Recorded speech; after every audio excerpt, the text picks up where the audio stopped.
হতাশা মাদক দিয়ে দূর হয় না। হতাশা দূর হবে, বলে দিব, তিনটা জিনিস, মাত্র তিনটা। কয়টা ভাই? এক, 5 ওয়াক্ত নামাজ। এক কি? নামাজে আপনি অজু করে সেজদা দেন, ইনশাল্লাহ আপনার মনে প্রশান্তি না আসলে আমাকে এসে বলেন যে আসে না। চোখের পানি, মনের আবেগ যা আছে আপনার ভিতরে, কষ্ট, দুঃখ, যন্ত্রণা, সব আল্লাহকে ঢেলে দিবেন ইনশাল্লাহ। নিজের আবেগ ধরে রাখবেন এখানে, আপনি আল্লাহর জন্য ঢেলে দিবেন। মানুষকে আবেগ দেখা কি লাভ? মানুষ আপনার চোখের পানির মর্ম বুঝবে?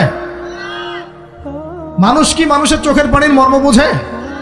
আপনার পিতা যদি মারা যায়, আমার কাছে এসে দোয়া চান কান্নাকাটি করে, আমি দোয়া করতে পারবো, কিন্তু আমি কিন্তু আপনার ফিলিংসটা বুঝতে পারবো না। আপনার অনুভূতি কে বুঝতে পারবেন?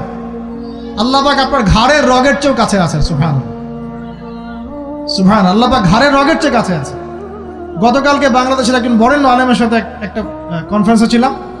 উনি বলছিলেন যে এক ব্যক্তি, এটা শোনেন, এক ব্যক্তি খুব তার শখ যে তিনি সাহাবীদের মতো নামাজ পড়া শিখবেন। কথা বুঝতে পারছেন?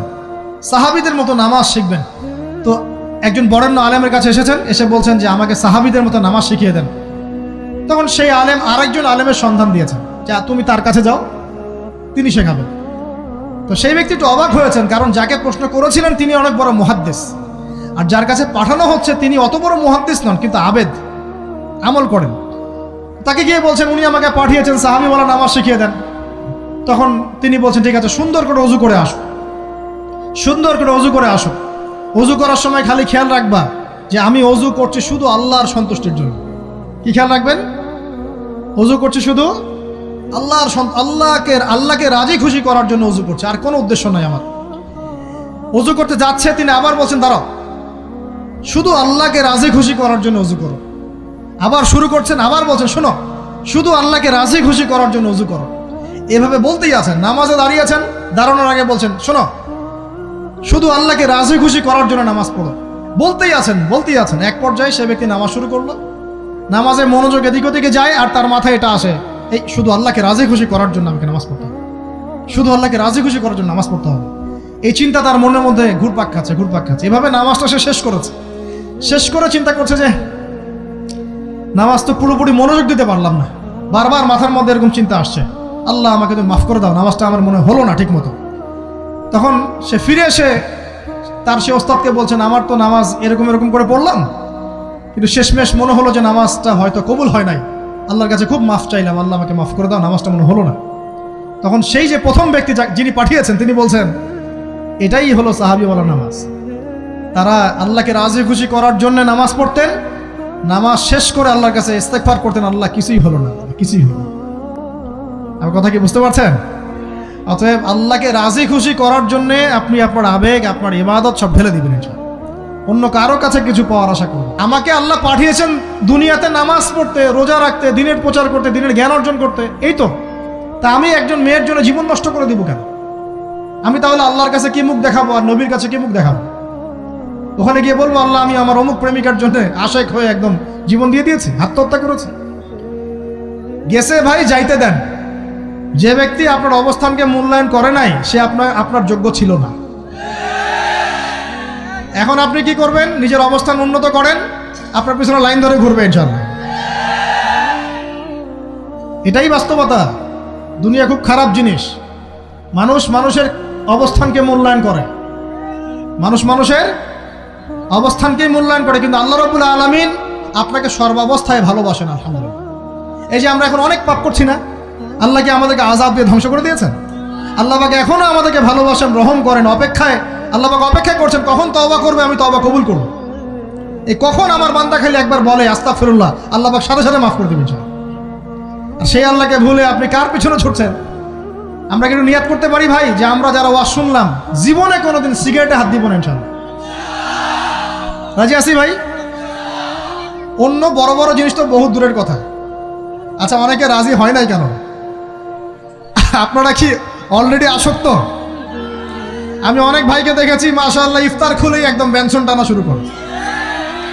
হ্যাঁ, এটা যে হারাম আপনাদের কেউ ওয়াজ করে শোনায় নাই? এটাকে কি মনে করেন আপনারা, হারাম না হালাল? কেউ বলেছে মাকরু, নাকি মাকরু ফতোয়া দিয়েছে? মাকরুহ শব্দের অর্থ জানেন আপনি? মাকরুহ শব্দের অর্থ কি একটু শোনেন। সূরা বনী ইসরাঈল খুলবেন। কোন সূরা? সূরা বনী ইসরাঈল আল্লাহ পাক বলছেন, আমি বনু ইসরাইলকে এই কাজগুলো করতে নিষেধ করেছেন। কোন কোন কাজ? জেনা করো না, জেনার ধার কাছে যেও না, এতিমের মাল আত্মসাৎ করো না, শিরিক করো না ইত্যাদি। যারা আলেম আছেন তারা আমার কথা বুঝবেন। এই কাজগুলোর পরে আল্লাহ পাক বলছেন যে এই প্রত্যেকটা কাজ আল্লাহর কাছে মাকরুহ, অপছন্দের। কিসের? অপছন্দ। আর এটাকে আপনি সহজ মনে করছেন? নিয়াত করি আল্লাহ পাকের সন্তুষ্টির জন্য আমরা কোনোদিনও মাদকের সাথে সম্পৃক্ত হব না ইনশাআল্লাহ। আর বিশ্বাস করেন, শুধুমাত্র মাদকদ্রব্য নিয়ন্ত্রণ অধিদপ্তর এই আইন কানুন এগুলো দিয়ে, জরিমানা দিয়ে মানুষকে মাদক ছাড়ানো যাচ্ছে না, যাবে না। কেন যাবে না এটা আপনারা খুব ভালো করেই জানেন, আমি বলতে চাচ্ছি না। অনেক সময় মাদক বিরোধী কনসার্ট করে মানুষ, মাদক বিরোধী কনসার্টে ওঠার আগে এক বোতল ডাইল খেয়ে আসে আগে। এগুলো কি বাস্তব কথা বলছি না অবাস্তব কথা বলছি? আমাদের যুবক ভাইরা কোশ্চিন কালেও মাদকের ধার কাছে যাবেন না ইনশাআল্লাহ। একটা হাদিস খালি মনে রাখেন, এই হাদিসটা মনে রাখেন। নবী সাল্লাল্লাহু আলাইহি ওয়াসাল্লাম বলেছেন, কেউ যদি মাদকদ্রব্য সেবন করে তার 40 দিনের নামাজ কবুল হবে না। সিগারেট একটা খেয়েছি, 40 দিন নামাজ নাই। এরপর যদি সে তওবা করে আল্লাহ মাফ করে দিবে। আবার যদি মাদক খায় আবার 40 দিন কবুল হবে না। যদি আবার তওবা করে আল্লাহ মাফ করে দিবে।